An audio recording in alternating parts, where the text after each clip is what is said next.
Hi, I'm Tiffany Grimes, founder of Evolutionary Consulting, and through partnership with Rogue Workforce Partnership, I'm here today to talk about solution-focused thinking. Before we get started on this quick video, I want you to take a second to think about a problem where you feel stuck, an area that you would identify as challenging for yourself. Maybe you're not sure exactly how to move forward in it. I'll give you a second to think about it. Okay, you got one? Great. Put it aside for just a second while I talk to you a little bit about our brain and why we tend to focus on the problem and why we might want to begin to switch to thinking about solutions. Perhaps you've heard the phrase neurons that fire together, wire together. What this phrase allows us to see is the relationship between our thoughts and the actual structure of our brain. To take that a little bit deeper, what it allows us to understand is that the way that I think, my habits, the way that I react and respond to the world, the way that I react and respond to my emotional state, that is inseparable from how I'm creating the structure of my brain. What that means is that the more that I do something, the more that I think something, the more that I create a brain that allows that process to happen with more ease. In short, negative habits wire our brain negatively, and positive habits wire our brain positively, meaning that those things become a more natural way for us to be and to think and to move forward. Our brain functions on something called a negativity bias. What that means is that our brain makes better and faster connections around negative stimuli than it does around positive stimuli. There's a lot of research around why that is the case. For this particular video, doesn't matter. It is the case. We know that we are much more drawn to and kind of excited by and electrified by negative stimuli and information. It's why the internet is filled with negative headlines so that we will click on it. It's just the way our brains function. And we don't necessarily have to change that to become solution focused. It's just very important to know. What research tells us is that the more that I focus on the problem, so when I'm asking questions like what happened, what's wrong, who was involved, when I'm working from that standpoint, what happens for me is that I become an expert in the problem. I'm wiring my brain to look for the problem and to look for anything associated with the problem. And I'm also learning much more about the problem. What I'm not getting any closer to is a solution. So if I can intentionally bypass focusing on the problem and instead go right to solution, what we know from research is I get to the same or better result in much less time. The more that I look for solutions and possibilities, the more I wire my brain to do that naturally, the easier that becomes. So let's talk about how we do that. Being the observer of what's happening in our body and in our language and in our thoughts is one of the most powerful tools we can provide for ourselves and really for those around us. So hone in on how you're thinking and what you're thinking to see if you can move yourself from a problem-focused thinker to a solution-focused thinker. So if I'm more problem-focused, what I might hear come out of my mouth more often is yes, but. That's a great idea, but it'll never work because of this, this, and this. To move to solution-focused thinking, change your language to yes and.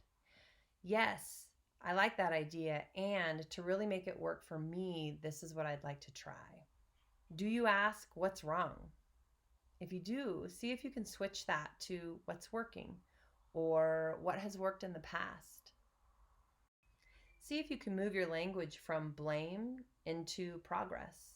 So if we are looking for things from the past, see if we can just shift that into the present or into the future. What would work? Who do we need on board, for example, rather than who caused this? Notice if you're using your language and thoughts to try to take control of a situation. Now, in the midst of this pandemic is a time you might be noticing that. If we don't have control, we might be looking for issues and problems and focus our attention on that. Instead, see if you can use your thoughts and your words on what you actually have influence over. So, what can I do right now to feel different or to feel better or to feel more calm? Do you focus on deficits or do you focus on resources? We can get into conversations with friends and colleagues quite easily where the entire conversation focuses on deficits, things that are wrong, what isn't working, what's wrong with the people around us. And again, we begin to wire our brain for that, meaning that the more and more we think like that, the more and more we see those deficits. We can wire our brain to see resources and to see opportunities and possibilities. Use your thought and your language towards that. So that might sound more like, what resources do we have available? Who could we ask? What could we do? What tool do we have available to us? Do we work more on assumptions or curiosity? So assumptions, of course, are deciding that we think something is true or that we know that it's true. And curiosity is going to be the use of a lot of questions. So do I have all the facts that I need? Where could I get more information? Who would be a good person for me to connect with to get clarity on this? When we start a sentence with "the problem is," it's a great indicator that we are just focusing on the problem.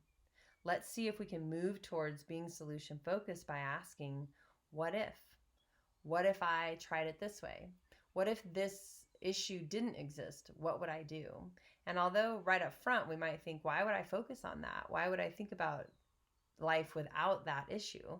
But what happens is when we can put it aside for just a minute, then our brain moves into more of a creative cognitive process and we can brainstorm where we can look back on that issue and suddenly have some insight. So it's just being able to say, I'm just going to set this aside. What if this didn't exist for just a minute? What would I do? And then we begin to get some clarity. It's just a great tool to use to access the thinking regions of our brain. In the beginning of this video, I asked you to think up a problem that you are experiencing or a challenge you're having. I want you to come back to that now, and I'm going to ask you a series of 5 solution-focused questions. What do you want instead of this? See if you can get specific. So what do you want instead of this problem? How do you want to feel? How do you want to be in relationship to it? Number 2, on a scale of 1 to 10, 10 high, where am I in achieving this? Number 3, what resources do I already have in place? Number 4, what resources or steps are needed?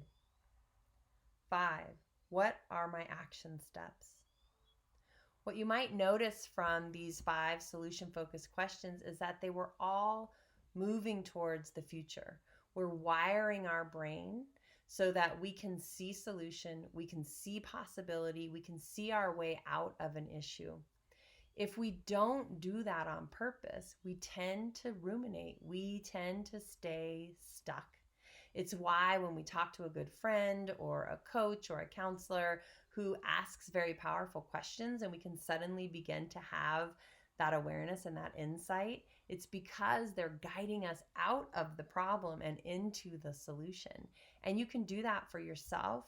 You can also ask these questions of colleagues, of clients, of family. What do you want instead? It's such a powerful question, and it's an immediate game changer from problem focused to solution focused. When we train our brain to see possibilities, it's a total game changer. Even in the midst of a pandemic, when fear is high, control is little, and challenges are everywhere, we can still fire and wire our brain, meaning we can think things on purpose so that we can create a brain on purpose that moves us forward and less stuck. Thank you so much.